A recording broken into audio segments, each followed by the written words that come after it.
दोस्तों, हम इंसानों को चाहे कितने भी धोखे क्यों ना मिले, चाहे कितने भी दुख, चाहे कितनी भी तकलीफें क्यों ना उठानी पड़े, लेकिन हम कभी भी आगे बढ़ना कभी नहीं छोड़ते। हम हर रोज नए लोगों से मिलते हैं, नए रिश्ते बनाते हैं। ये बात पता होते हुए भी कि पिछली बार हमारे रिश्तों का क्या अंजाम हुआ था, किस तरह से हमें धोखे मिले थे, लेकिन उसके बावजूद भी हम कभी भी घुलना मिलना और रिश्ते बनाना कभी नहीं छोड़ते। तो सवाल यहाँ पर यह उठता है कि क्या हम गलत हैं? क्या हमारे मन को यह बात समझ नहीं आती कि अकेले रहना क्या होता है, धोखा खाना क्या होता है? तो फिर हम भला अकेले रहना कैसे सीखें? यदि हम आज के युग की बात करें तो विज्ञान ने काफी आगे निकल चुका है। विज्ञान की मदद से आज हमारे पास वो सारी सुख सुविधाएं हैं जिससे हमारा काम चुटकियों में हो जाता है। लेकिन दूसरी तरफ यदि हम वास्तविकता को देखने का प्रयास करें तो इसी विज्ञान की मदद से हमारे पास मनोरंजन के भी हजारों नए तरीके हैं, जिस कारण हम खुद के साथ ही वक्त बिताना भूल चुके हैं। जब भी हमें खाली वक्त मिलता है तो हम अपने मोबाइल का इस्तेमाल करते हैं, या तो उससे बातें करने में लगे रहते हैं, या तो फिर कुछ ऐसी चीजें देखने में लगे रहते हैं जिससे हमें कोई ज्ञान नहीं प्राप्त होने वाला, जिससे हमारा समय भी पूरी तरह से नष्ट होता चला जाता है, लेकिन हमें इसका तनिक भर भी आभास नहीं है। और समय बीतते बीतते हम ये तक भूल चुके हैं कि अकेले रहना क्या होता है, अपने साथ समय बिताना क्या होता है, अपने अपनों के साथ समय बिताना किसे कहते हैं। तो अब यहाँ पर सवाल ये उठता है कि आखिर हम अपने साथ अपने अकेलेपन का, अपने एकांत का आनंद कैसे उठाएं? अपने साथ हम अकेले कैसे बने रहें? और यदि हम एकांत रहते हैं तो उसके क्या क्या फायदे होंगे? इन सभी सवालों के जवाब आज की इस कहानी में हम जानने वाले हैं। तो इस कहानी को अंत तक जरूर देखिएगा, तभी आप ये समझ पाएंगे कि अकेले रहना क्या होता है, अकेले रहने के क्या क्या परिणाम होते हैं और इससे हमें क्या लाभ होता है। बहुत समय पहले की बात है, किसी नगरी में एक बहुत ही धनवान सेठ रहा करता था। वह बहुत धनवान था और बड़ा ही संवेदनशील भी था। उसके पास इतना धन था कि 7 पुश्ते बैठकर यदि उस धन को खत्म करने का प्रयास भी करें तब भी वह धन कभी समाप्त नहीं होता। उस व्यक्ति के पास वो सारी सुख सुविधाएं थी, लेकिन वह व्यक्ति बड़ा ही करुणावान था, दयावान था। वो कभी किसी व्यक्ति को छोटा नहीं समझता था, ना ही वो कभी किसी की मदद करने से पीछे हटता था। जब भी कोई व्यक्ति उससे मदद मांगता तो वो उसे कभी भी ना नहीं कहता। उस सेठ से जो भी मदद हो पाती वह अवश्य करता। यह बात धीरे धीरे पूरे गांव में फैल गई और सब अब उस सेठ का फायदा उठाने का प्रयास करने लगे। लोग उस सेठ के पास जानबूझकर अपने दुखी होने का दिखावा करते, नाटक किया करते, ताकि वह सेठ उन्हें कुछ धन दे दे। और वह सेठ इतना दयालु था, इतना करुणावान था कि वह लोगों की बातों पर यकीन कर लिया करता और उनकी कुछ न कुछ मदद वो अवश्य किया करता। और उस सेठ को हमेशा बस यही लगता था कि वह उन जरूरतमंदों की मदद कर रहा है जिन्हें उसकी सच में आवश्यकता है, जिस कारण उसका मन बहुत शांत रहता और वह मन ही मन बड़ा प्रसन्न भी रहा करता था। धीरे धीरे ऐसे ही कई दिन बीत गए। उस धनी सेठ का एक मित्र था। उसे जब यह बात पता चली कि लोग उसके मित्र का फायदा उठा रहे हैं, उससे झूठ बोलकर धन ऐंठ रहे हैं, तो वह अपने मित्र के पास गया और उसने उस धनी सेठ को सारी बातें, वो सारी असलियत बता दी कि कैसे लोग उसका फायदा उठा रहे हैं, कैसे लोग उसका मजाक बना रहे हैं। जब उस धनी सेठ ने अपने मित्र के मुख से ये सारी बातें सुनी तो उसे यकीन नहीं हुआ। उसने सोचा कि क्यों ना मैं ही इसकी जांच पड़ताल करूं। और उसने जब जांच पड़ताल की तो उसे भी यही पता चला कि लोग उसका फायदा उठा रहे हैं, उसका मजाक बना रहे हैं। और जब यह बात उस धनी सेठ को पता चली तो उसके दिल को गहरा धक्का लगा, उसे बहुत ठेस पहुंची। लेकिन इतने समय में अब उस धनी सेठ के कई मित्र बन चुके थे। उनमें से कई मित्र सच्चे थे तो कई झूठे। लेकिन उनमें से कौन से मित्र सही थे और कौन गलत, यह उस धनी सेठ के लिए जान पाना बहुत मुश्किल सा हो गया था, क्योंकि वह अक्सर ही भीड़ भाड़ में घिरा रहता था। चारों तरफ उसके सच्चे और झूठे मित्र उसे घेरे रहते थे। लेकिन जब उसे इस धोखाधड़ी का पता चला तो उसने यह तय किया कि अब से वह अकेला रहेगा, एकांत रहेगा।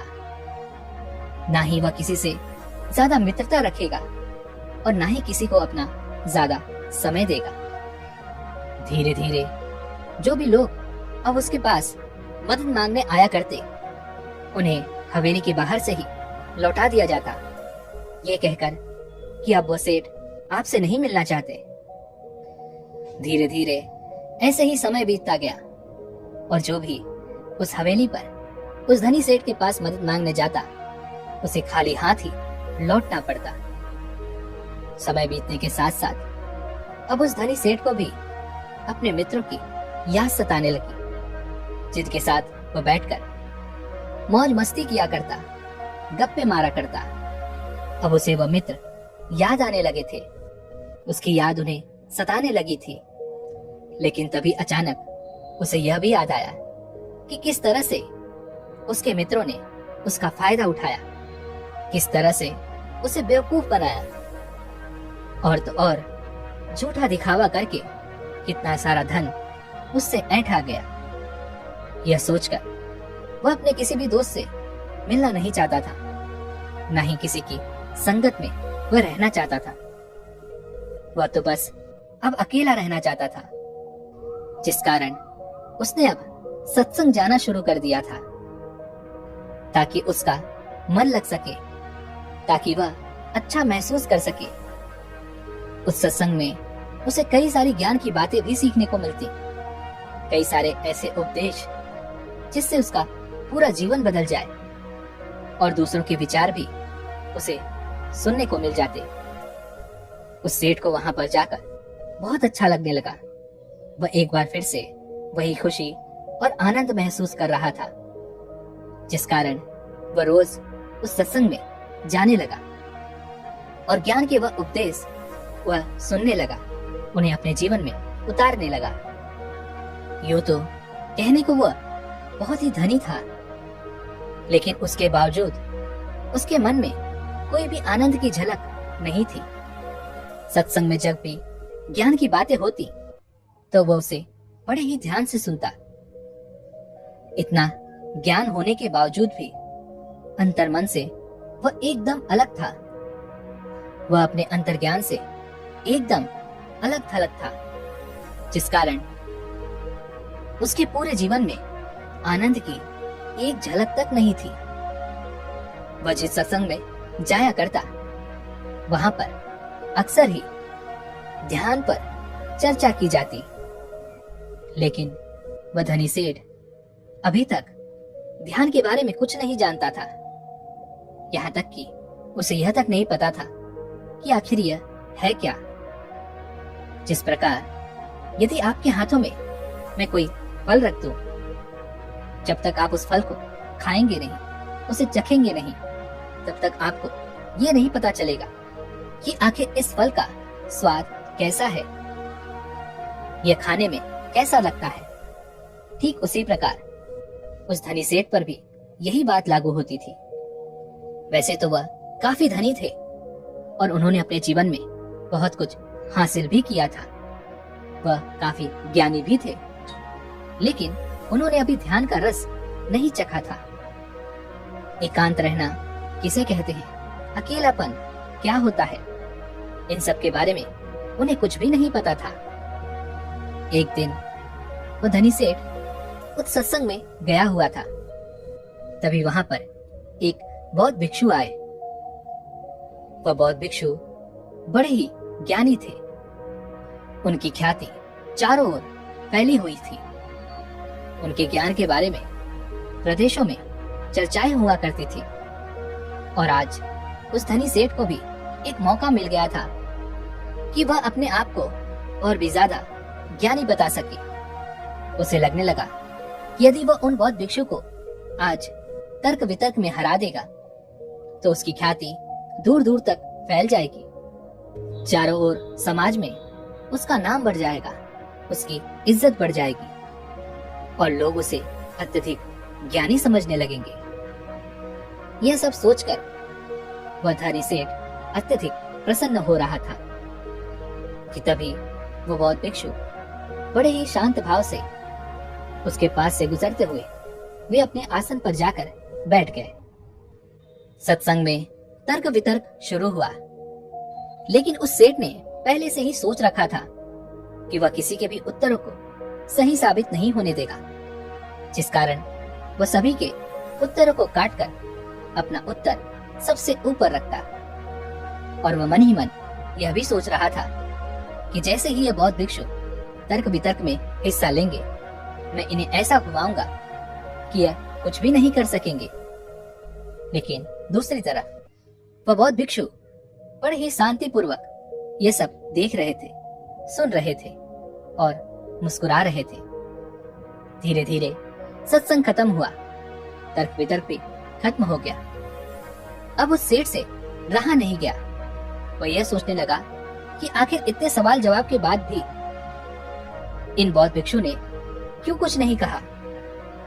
वह सेठ उन बौद्ध भिक्षु के पास गया और उनसे कहने लगा, हे गुरुवर, मैंने आपकी बहुत चर्चा सुनी है, मैंने आपके बारे में बहुत बातें सुनी है, लेकिन आपने यहाँ पर कुछ भी नहीं कहा। आप तो एकदम चुपचाप केवल बैठकर ये सब देखते चले गए। क्या आपको मेरी बातें समझ नहीं आ रही थी, या आपको ये लग रहा था कि आप मेरे सवाल जवाबों से हार जाएंगे? वह बौद्ध भिक्षु उस सेठ की बात पर मुस्कुराने लगे और उस सेठ से कहते हैं, भंते, तुम्हारे तर्क वितर्क से मुझे कोई विवाद नहीं। मैं तो बस अपने अकेलेपन का, अपने एकांत का आनंद ले रहा था, अपने ध्यान के रस में डूबा हुआ था। ऐसी बात नहीं कि मैं तुम लोगों की बातें नहीं सुन रहा था, मैं उसे पूरी तरह से जागरूक होकर सुन रहा था, लेकिन मेरे मन को कोई भी प्रतिरोध नहीं था। यह सुनकर वह धनी सेठ उन बौद्ध भिक्षु से कहता है, आप क्या कहना चाहते हैं? तभी वह बौद्ध भिक्षु उस धनी सेठ से एक बार फिर मुस्कुराते हुए कहते हैं, बेटा, मैं जानता हूं कि हर कोई ज्ञानी बनना चाहता है। वह अपने आप को सर्वश्रेष्ठ ज्ञानी मानता है, जिस कारण वह हर जगह से ज्ञान इकट्ठा करता है ताकि उसे ज्ञान के मामले में कोई भी पीछे न कर सके। लेकिन यदि कोई ज्ञानी व्यक्ति इस भूल में पड़ जाए कि वह सर्वश्रेष्ठ ज्ञानी है और उसे कोई नहीं हरा सकता, तो यह उसकी सबसे बड़ी भूल है, क्योंकि सबसे बड़ा ज्ञान तो यही है कि अपने ज्ञान का प्रदर्शन नहीं करना चाहिए, अपने ज्ञान को गिरा देना चाहिए, अपने आप को यह याद दिलाना चाहिए कि मैं अज्ञानी हूं। ऐसा करने से आपके भीतर का अहंकार, आपके भीतर का वह घमंड पूरी तरह से टूट जाता है, डूब जाता है, और तब आपका अनुभव आपके सामने आ जाता है। और वास्तविकता तो अनुभव में ही है, लेकिन लोग तो यहाँ पर ज्ञान की किताबें पढ़कर अपने आप को ज्ञानी समझ बैठते हैं। वे सोचते हैं कि जो ज्ञान उन्होंने अर्जित किया है वह तो किताबों का ही है, वह किताबी ज्ञान को ही असल सत्य मान बैठते हैं। और यही कारण है कि ऐसे लोग कभी भी एकांत का वह आनंद नहीं उठा पाते, क्योंकि वह तो बेवकूफों की तरह हमेशा अपने ज्ञान का प्रदर्शन करने में ही लगे रहते हैं। उन बौद्ध भिक्षु के मुख से यह सारी बातें सुनकर उस धनी सेठ के दिल पर चोट सी लगी। उसे बहुत धक्का सा महसूस हुआ। उस धनी सेठ ने उन बौद्ध भिक्षु से कहा, आपके कहने का अर्थ क्या है? जब कोई व्यक्ति ज्ञान अर्जित कर लेता है तो उसके बाद उसे कौन सा रास्ता अपनाना चाहिए? क्या उसे अपने ज्ञान के बारे में लोगों को नहीं बताना चाहिए? क्या ज्ञान लोगों को नहीं बांटना चाहिए? यह सुनकर वह बौद्ध भिक्षु उस धनी सेठ से कहते हैं, असली ज्ञानी होने की पहचान तो यही है कि वह अपने ज्ञान से लोगों को सही मार्ग दिखाए, जिससे दूसरे व्यक्ति के मन में उठने वाले जो भी सवाल है, जो भी प्रश्न है, वो पूरी तरह से खत्म हो जाए। जब तुम किसी असली ज्ञानी व्यक्ति से मिलोगे तो तुम्हें यही देखने को मिलेगा कि वह कभी भी अपने ज्ञान का प्रदर्शन नहीं करते, बल्कि उनका एकांत ही, उनकी चुप्पी ही तुम्हारे सभी सवालों का जवाब तुम्हें दे देगी। जरा एक बार के लिए ये सोचो कि तुमने इतना ज्ञान अर्जित किया, तुमने इतनी ज्ञान की बातें की, लेकिन इस ज्ञान का क्या फायदा जब तुम खुद ही अपने साथ रहना नहीं जानते, अपने एकांत, अपने अकेलेपन का आनंद लेना नहीं जानते। तो भला इतना ज्ञान इकट्ठा करके, इतना ज्ञान अर्जित करके क्या फायदा हुआ? जरा दिमाग लगाओ, सोचो कि क्या तुम अपने आप को अभी तक जान सके हो? उन बौद्ध भिक्षु के मुख से ये सारी बातें सुनकर वह धनी सेठ उनके चरणों में गिर पड़ा और उनसे कहने लगा, हे गुरुवर, तो अब मुझे क्या करना चाहिए? मैं कैसे एकांत का लाभ उठा सकता हूँ? मैं कैसे अकेलेपन का वह आनंद उठा सकता हूँ? उस धनी सेठ के इस प्रश्न का जवाब देते हुए वह बौद्ध भिक्षु उस धनी सेठ से कहते हैं, बेटा, मैं तुम्हें एकांत के स्वाद को चखने के लिए ऐसे 4 सूत्र बताता हूँ। यदि तुमने इन चारों सूत्रों को अपने जीवन में उतार लिया तो तुम अवश्य ही एकांत का रस चख सकोगे। तुम अपने अकेलेपन का, अपने एकांत का अनुभव कर सकोगे। और एक बार तुमने अपने अकेलेपन, अपने एकांत का अनुभव कर लिया तो तुम्हारा मन हमेशा प्रसन्न रहेगा, खुश रहेगा। तुम्हें किसी भी चीज की, किसी भी मनोरंजन की कोई आवश्यकता नहीं पड़ेगी। तुम्हें किसी ऐसे व्यक्ति की भी कोई आवश्यकता नहीं पड़ेगी जिसके साथ तुम अपना समय बिताओ। और आनंद का यह रस परमानंद बन जाएगा और यह हमेशा तुम्हारे साथ ही रहेगा, तुम्हारे भीतर रहेगा और यह हमेशा तुम्हारे साथ ही चलता रहेगा। आगे वो बौद्ध भिक्षु उस धनी सेठ को पहला सूत्र बताते हुए कहते हैं कि अपने अंदर अपने आप को जानने की उत्सुकता को बढ़ाओ। तुम्हें यह जानना होगा कि तुम्हें खुद को जानना क्यों जरूरी है। हमने हमेशा ही एक सवाल जरूर सुना होगा कि खुद को जानना बहुत जरूरी है, लेकिन खुद को जानने के लिए हमें क्या करना चाहिए? तो यह सवाल ही आपका जवाब है। जब आप अपने मन में ये बैठा लेते हैं कि हमें खुद को जानना है, खुद को पहचानना है, तो यही सवाल आपको आपके जवाब तक ले जाता है। आप अपने आप के बारे में जानने के लिए प्रेरित होते हैं। लेकिन वहीं पर यदि आप ये सोचते हैं कि खुद को जानना क्यों जरूरी है, तो आप कभी भी खुद को जानने का प्रयास ही नहीं करेंगे। तो सबसे पहले ये जानते हैं कि खुद को जानना क्यों जरूरी है।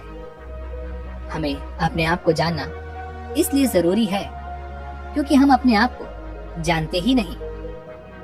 जैसे कि यदि कोई व्यक्ति आपको कुछ भला बुरा कह रहा है, जिससे आपको क्रोध आ जाता है और आप क्रोध के आवेश में आकर उस व्यक्ति से कुछ अपशब्द कह देते हैं, लेकिन बाद में आपको अपने इसी कहे पर पछतावा होता है, दुख होता है।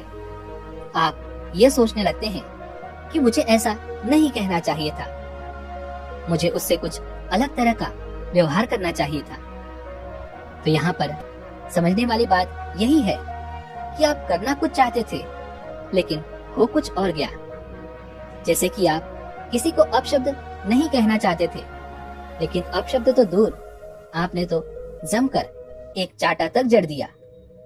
हालांकि आप ये करना नहीं चाहते थे, लेकिन आपसे ये हो तो जरूर गया है। अब ये करवाने वाला कौन है? ऐसे और कई सवाल आपके मन में उठने लगते हैं। तो आपके अंदर इसे जानने के लिए भी एक उत्सुकता जाग उठती है कि आपको खुद को जानना क्यों जरूरी है। यदि आप खुद को जानते हैं तो आप कभी भी ऐसा व्यवहार नहीं करेंगे, बल्कि आप उस व्यक्ति के अपशब्द पर खुद को देखेंगे, समझेंगे, परखेंगे और उसके बाद ही कोई प्रतिक्रिया आप उस व्यक्ति को देंगे, जिससे बाद में आपको किसी तरह का कोई पछतावा नहीं होगा और आपका मन भी पूरी तरह से शांत रहेगा। आगे वो बौद्ध भिक्षु उस धनी सेठ को अगला सूत्र बताते हुए कहते हैं कि आजकल के जीवन में हमारा मन अनेकों प्रकार की सुख सुविधाओं से, अनेकों प्रकार के मनोरंजन से घिरा रहता है।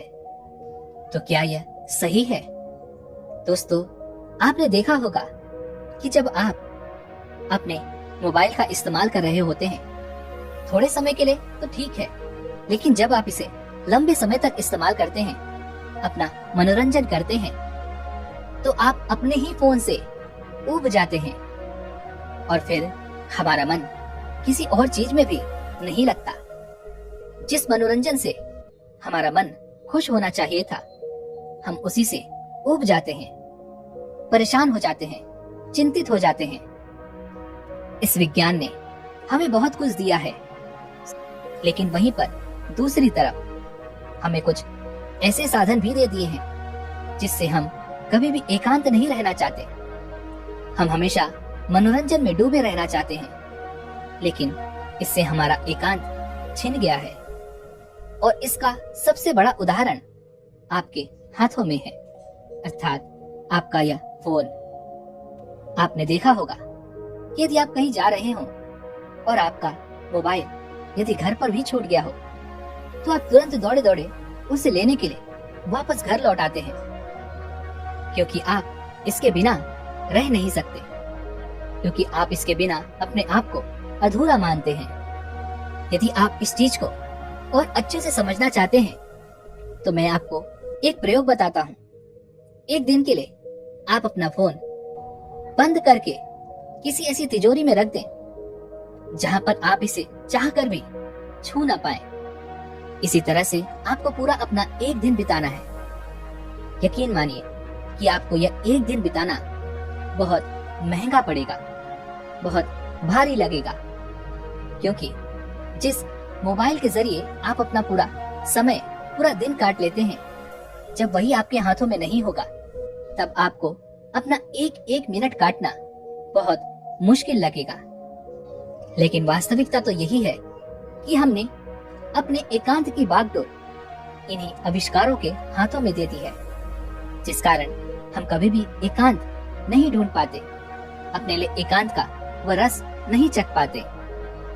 आगे वो बौद्ध भिक्षु उस धनी सेठ को तीसरा सूत्र बताते हुए कहते हैं कि अपने आप को खाली रखो, क्योंकि आजकल लोग भाग दौड़ में इतना व्यस्त रहते हैं कि उनके पास अपने लिए तनिक भर का भी समय नहीं है। और जो थोड़ा मोड़ा समय हमें अपने लिए मिलता है वो भी हम मनोरंजन में लगा देते हैं, जिस कारण हमें अपने आप को जानना बहुत मुश्किल सा लगने लगता है। जब भी कोई थोड़ी सी भी विपत्ति हमारे ऊपर आती है तो हम चिंतित हो जाते हैं, परेशान हो जाते हैं, क्योंकि हमें अपने बारे में कुछ पता ही नहीं। लेकिन जब आप एकांत रहना सीखते हैं, अपने साथ अपना समय व्यतीत करना शुरू करते हैं, तभी आपको अपने अंदर की वो शक्तियां, वो ताकत, वो काबिलियत समझ में आने लगती है और आप हर तकलीफ का सामना करने के लिए भी आप पूरी तरह से तैयार होते हैं। इसलिए खाली रहने की आदत डालिए, यह आपके लिए, आपके भविष्य के लिए बहुत जरूरी है। आगे वो बौद्ध भिक्षु उस धनी सेठ को चौथा सूत्र बताते हुए कहते हैं कि इस संसार में रहकर अपने एकांत में स्थिर रहना सीखना होगा। ये संसार, ये समाज जिसके साथ हम या तो बहुत अधिक लगाव रखते हैं या तो बहुत अधिक घृणा करते हैं, जिस कारण हमारे मन का एकांत पूरी तरह से उथल पुथल हो जाता है। हम ना तो अपने ऊपर काबू रख पाते हैं और ना ही हम ये समझ पाते हैं कि ये परिस्थितियां आखिर क्यों उत्पन्न हो रही हैं, क्योंकि हमें अपने बारे में ही जानकारी नहीं होती। और यदि आप अपने बारे में जान लेते हैं, अर्थात एकांत में रहते हैं, तो आप ये भी समझ पाते हैं कि ना तो आपका कोई मित्र है और ना ही आपका कोई शत्रु। आप इस संसार में हर एक प्राणी को एक समान ही देखते हैं। जब आप ध्यान करते हैं, एकांत में रहते हैं, तब आप इतने काबिल तो हो जाते हैं कि आप इस संसार में रहकर भी इस संसार से अलग रह सकते हैं, अपने जीवन का निर्वाह भी कर सकते हैं, अपनी जिम्मेदारियां भी निभा सकते हैं। लेकिन आपके मन में एकांत स्थिर भाव में यूं ही बना रहेगा। लेकिन यहाँ तक आपको पहुँचने के लिए पहले आपको खुद के बारे में जानना जरूरी है। अपने मनोरंजनों से दूर अपने चित्त को आपको दूसरी दिशा में ले जाना होगा। खुद के साथ वक्त बिताना होगा, खुद को जानना होगा, पहचानना होगा, जहाँ पर आपके मन का मनोरंजन ध्यान के द्वारा होगा। और ऐसा करने से आपको कभी भी कोई भी तकलीफ नहीं पहुंचा पाएगा, ना ही आपको कभी कोई धोखा दे पाएगा, क्योंकि आपने तो ध्यान से ये जान लिया होगा कि ना तो आपका कोई मित्र है, ना ही कोई आपका शत्रु, ना ही आपके कोई बहुत करीब है और ना ही कोई आपसे बहुत दूर। ये सारी बातें सुनकर वह सेठ उन बौद्ध भिक्षु के चरणों में गिर पड़ा और उन्हें प्रणाम करके वो वापस अपने घर की ओर लौट गया। दोस्तों, उम्मीद है कि आपने भी आज की इस वीडियो से जरूर कुछ न कुछ सीखा होगा। तो आज की इस वीडियो को लाइक और अपने दोस्तों के साथ शेयर करना ना भूलें और हमें ऐसे ही सपोर्ट करने के लिए चैनल को सब्सक्राइब और घंटी बटन को भी जरूर दबा दें। चलिए मिलते हैं ऐसी एक और वीडियो में, तब तक के लिए अपना ख्याल रखें। धन्यवाद।